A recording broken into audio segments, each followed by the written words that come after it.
I'm Matt Guichard, and I am the immediate past chair of the Walnut Creek Chamber of Commerce and Visitors Bureau. Our seminar today is Back to Business, Perspectives on Homelessness, Successful Strategies and Continued Challenges for Contra Costa County. I want to thank and welcome Bob Linscheid, our new CEO, who is present here today. Good to see you.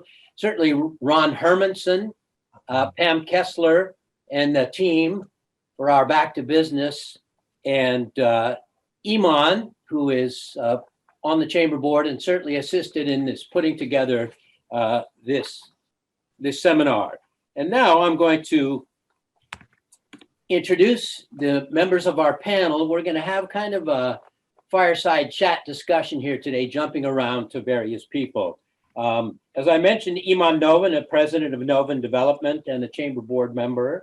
Leslie Gleason, the executive director of that jewel in our city, the Trinity Center. Jaime, Jenett, community engagement specialist with the Contra Costa County Health Services, and Lieutenant Tony Mangini and Corporal Gary Silva of the Walnut Creek Police Department with issues related to the issue of homelessness and all.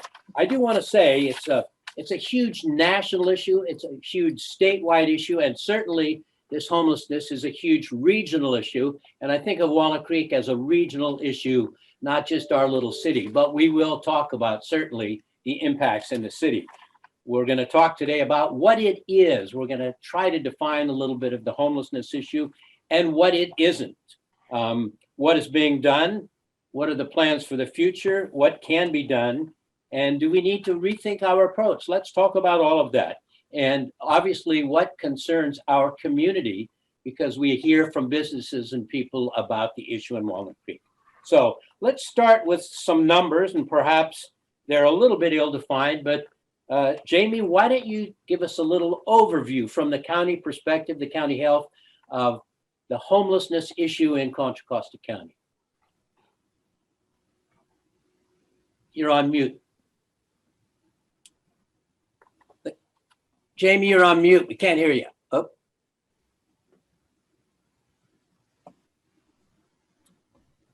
Still on mute.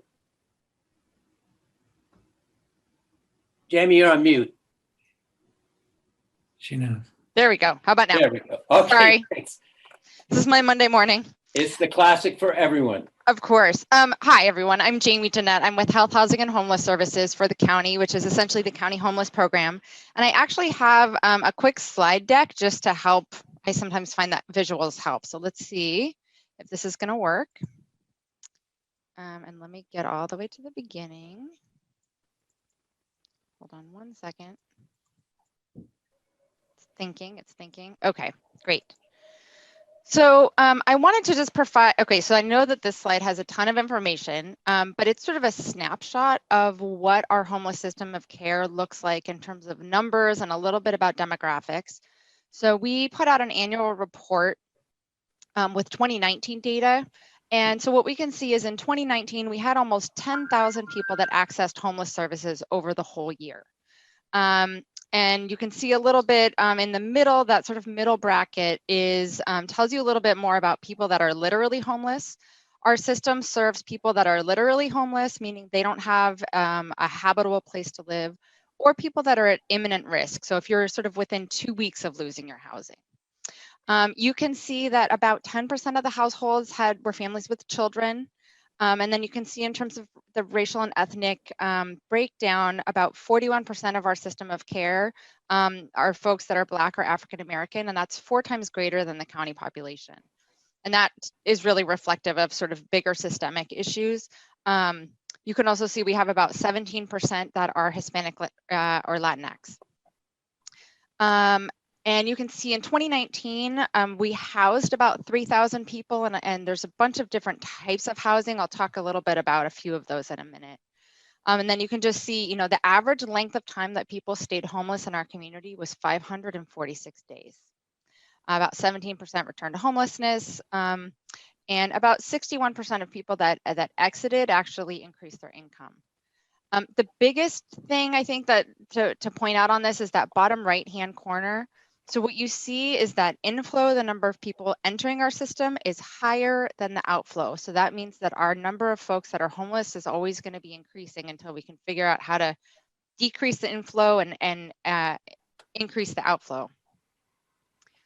So I really appreciated, Matt, that your framing of this as a regional issue, because it's very, very true. And so there's actually a lot of regional work happening. There's something formed that's called the Regional Impact Council, and they've actually developed a regional action plan. And this is, I think I want to say 9 Bay Area counties that are part of this sort of collaborative work. And Contra Costa recently, but many of the other Bay Area counties have now set a goal to decrease unsheltered homelessness in our communities by 75% by 2024, which is a very ambitious goal, but there's some clear plans and thoughts about how to do that. And one of the best ways to encapsulate that is there's a lot of research done to say for every sort of one piece of shelter that you fund, you need to be funding at least 2 housing solutions and 4 prevention solutions for every sort of unit or bed that you create out of shelter. That's what it's really going to take to reduce homelessness. Sorry, this is a little blurry, but this shows you in Contra Costa sort of our driver diagram, and I won't spend a lot of time on it, but it's essentially increasing outflow, increasing housing options, and helping reduce homelessness for people coming in through our system of care. And so we're aiming for a 30% reduction in 1 year, year 1, which is essentially now, and 30% in the next year. So we also did some analysis about what do we have and what do we need. And so what you can see, this blue, the blue column under the gaps or needs shows you, those are essentially sort of beds or units of what's needed. So there's a lot of jargon on here, but I'll just quickly recap. So rapid rehousing is time-limited rental support and services. Permanent supportive housing is for our most vulnerable people. So that is ongoing rental support and services. Vouchers are basically through the housing authority. And then emergency shelter, interim shelter, which right now we have the hotel program because of COVID, but that won't last forever. And I'll talk about that in a minute. Transitional housing, which is sort of time limited, it's usually up to 2 years for some specific populations. We don't have a lot of that. And then prevention and rapid resolution is trying to help prevent people from becoming homeless. So we have some big needs, especially if you look at the permanent supportive housing. We need over 1,200 units of that to really meet the need in our community. So what's that going to cost? It's a lot, right? So this is the gap of funding that we have, and all of these things require ongoing funding. And one of the challenges we've had lately is there's been a lot of money coming down from the state and the feds in response to COVID, which is fantastic. But most of it is one time.